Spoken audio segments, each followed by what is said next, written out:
Welcome to Sew Very Easy. My name is Laura, and I have some strips left from some jelly rolls. I have 10 from one pack and 10 from the other, and they are fabrics that read as solid colors. So I'm going to make a table runner, tablecloth, something small with them. And because I have 20, I'm going to divide them in half and sew them together in units. From there, cut them apart and make a table runner. Now this is going to be a stress-free project. Now if we can maintain a 1/4 inch seam allowance, of course that's always good, but if not, we won't need to worry about it. So what I have to work with is 20 strips that have been left over from some jelly rolls, and I do have them sort of solid colors, and there's some ombres. So with these 20 strips, I'm going to make a table runner. So I want to make 2 strip sets. So I'm going to sew 10 strips together. But when I sew those strips together, I'm going to sew them together in like a step. So each piece is going to be sewn about 2 inches from each corner. Now the easiest thing to do is when you go to the sewing machine, just take one corner down and fold it. And that's where the next piece is going to start, right there. When you've stitched this one on, you're just going to fold that down and sew the next one. So I want to have 10 strips together, all with this 2-inch step. When those 10 strips are sewn together, you can really see those steps. Now, if you are finding that your pieces are bowing when you sew them together, I'll put a link in the description to a video that I did that will help you keep all of these strips nice and straight as you are sewing them together. We're going to cut this angle at a 45-degree angle. And almost all rulers do have markings on them. We have a 60-degree mark, a 45-degree mark, and often a 30-degree. They can be in the center or on both sides. But we're going to look for that 45-degree mark. And it will go in both directions. I'm going to take that 45-degree angle and line it up with the bottom of my strip. Just slide that over and you're going to see where we're going to be able to cut off all of these little points.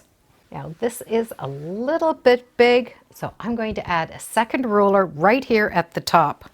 I'm just going to put the 2 of them together, and then I'm going to use that ruler when I get to it.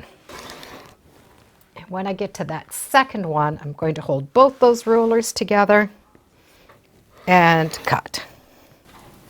So I have that perfect 45-degree angle along with this bottom. Each of these strips started at approximately 2.5 inches, so I am going to cut 2.5-inch strips. So just take your ruler, just like you would any strip. We're going to match that up along that edge and cut. As we work through that strip, when we come to the end, we're going to have some of those angles cut off. We just need to keep all of those strips at 2.5 inches. And I'm going to end up with approximately 10 strips. And I need to do that to both of the strip sets. And I'm just going to keep those all going in the same order. So I now have 2 long piles with about 10 strips in each pile. If you don't get 10, that's fine. So we're going to start sewing these together. And I'm going to sew every other strip together. So I'm going to take it from the one pile, take it from the second pile, but instead of trying to sew them together so they match, I'm going to sew them so they don't match. And that way I don't ever have to worry about matching up some seams. I'm going to take from that first pile and put it in. Now you can do it this way or you can twist it. When I do match these piles, I do want to match them so that my ends are all going to be approximately the same. I do not want to go up like this. I do want these edges almost the same. Flip and stitch. And I'm going to stitch all of these pieces and make one long piece. So to help keep that row as straight as I could, I did start and put that first strip on a straight line. And then I added my rows. Some are a little bit higher, Some are a little bit lower. So I have the straight edge and those crooked edges, and then the crooked edges on this side. So we're going to need to trim these off. I am not going to stress about any of those little extra pieces. I'm just having fun using up those 20 strips of fabric. So I'm going to go through and find one of my lowest points. So I'm going to find some straight lines on the ruler, line them up the best I can with these straight seams, and trim. When I'm done that side, I'm going to trim the second side. Some will be more than others. And now I have this fun table topper ready to be quilted. Now if you don't like it this wide, just do not sew 10 strips together. Try 8, try 5. The less you sew together, the smaller your strip is going to go. And the more strip sets you get, the longer it's going to be. This works out to be just a little bit more than 24 inches by about 40 inches. And that's a perfect size for the top of my nice big table. It's always nice if we can keep that 1/4 inch seam allowance and keep things from stretching, but if it doesn't, this is one project we just don't need to worry about it. Some of these seams are going to be bias, and there's a lot of little seams, so I don't want them to fall apart. So I will stitch less than 1/4 inch all the way around just to secure it. This really did turn out fun.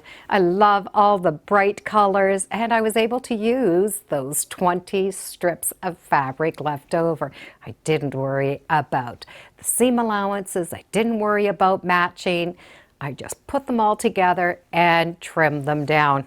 Now I do have a tip about binding something like this with all the different colors.